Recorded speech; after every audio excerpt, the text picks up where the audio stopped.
Hello guys, welcome back to my new video. അപ്പോൾ വീഡിയോയിലേക്ക് എല്ലാവർക്കും സ്വാഗതം. അപ്പോൾ ഗായ്സ് നമ്മൾ കോഴിക്കോട് വരെ പോകട്ടോ. അപ്പോൾ കോഴിക്കോട് വേണ്ടിയിട്ട് ഫസ്റ്റ് ബസ് കയറിയിട്ട് റെയിൽവേ സ്റ്റേഷനിൽ വരെ പോകണം. അങ്ങനെ ഞങ്ങൾ റെയിൽവേ സ്റ്റേഷനിലെത്തി. റെയിൽവേ സ്റ്റേഷനിൽ ട്രെയിൻ കയറിയിട്ടോ. ഒരുപാട് പേരൊക്കെ കയറി. തിരക്ക് കുറവായിരുന്നു, പിന്നെ തിരക്ക് കൂടി വന്നു. ഇതാണ് നമ്മൾ ചെങ്ങൈമാർ ഫുഡ് വ്ളോഗ്സ് ഉണ്ട്, പിന്നെ നമ്മൾ അമിബ്രോ ഉണ്ട്, പിന്നെ ഫാരിസ് ബ്രോ ഉണ്ട്.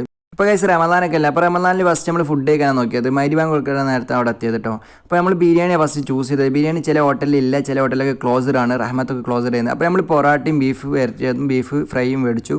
അപ്പോൾ സാധനം കൊള്ളാം. ഇതെവിടെ സ്ഥലം എന്ന് വെച്ചാൽ നമ്മൾ മിഠായി തെരുവിലേക്ക് കയറുന്ന ഭാഗത്താണ് കേട്ടോ. മിഠായി തെരുവിൻ്റെ സ്റ്റാർട്ടിങ് ഭാഗത്ത് ഒരു ഹോട്ടലിൽ കയറിയിട്ടാണ് നമ്മളിത് കഴിച്ചത്. ബഡ്ജറ്റ് ഫ്രണ്ട്ലി ആണ്. പിന്നെ ബീഫൊന്നും ഒരു രക്ഷയില്ല, അടിപൊളി ടേസ്റ്റ്. പിന്നെ നമ്മളൊന്നും കഴിക്കാതെ അവിടെ എത്തിയത്. അപ്പോൾ അതൊക്കെ കഴിച്ച് ഫുള്ള് കാലിയാക്കി. അതിന് ശേഷം നമ്മൾ കോഴിക്കോട് എത്തിയതെന്തിനാ വെച്ചാൽ നമുക്ക് കുറച്ച് പെരുന്നാൾ കളക്ഷൻ എടുക്കാനായിരുന്നു. ഡ്രസ്സും ഷൂ അങ്ങനെ കുറച്ച് സംഭവങ്ങളൊക്കെ. നമ്മൾ സുഡ് എന്ന ഷോപ്പിലാണ് ഡ്രസ്സ് എടുക്കാൻ കയറിയത് കേട്ടോ. അതൊരു ഉള്ളിലാണ്. അപ്പോൾ നിങ്ങൾ ഇൻസ്റ്റാഗ്രാമിൽ ചെന്ന് സെർച്ച് ചെയ്ത് കഴിഞ്ഞാൽ അവരെ ലൊക്കേഷനും സാധനങ്ങളൊക്കെ കിട്ടും. അവിടുത്തെ ഗേൾസിൻ്റെയും ബോയ്സിനും കുറേ കളക്ഷൻസ് നമ്മളൊക്കെ ഉണ്ട്. അപ്പോൾ താല്പര്യം ഉണ്ടെങ്കിൽ അവിടെ പോയി എടുക്കുക. അപ്പോൾ നമ്മൾ അതിൻ്റെ ശേഷം നൈറ്റ് വ്യൂ കാണാൻ വേണ്ടിയിട്ട് ബീച്ചിലോട്ട് പോയി. അപ്പോൾ ഇതിൻ്റെ ഫുൾ വീഡിയോ ഉണ്ട്. അപ്പോൾ എല്ലാവരും അത് കയറി കാണാം താല്പര്യം ഉണ്ടെങ്കിൽ. അപ്പോൾ ഒന്ന് ലൈക്ക് അടിക്കുക, കമൻറ്റ് ചെയ്യുക, സബ്സ്ക്രൈബ് ഇഷ്ടപ്പെട്ട ചെയ്യുക. പിന്നെ നമ്മൾ കല്ലുമ കഴിച്ച് ഫുൾ വീഡിയോ കാണാം. ഇന്നത്തെ വീഡിയോ എത്രക്കുള്ളൂ. Okay, by.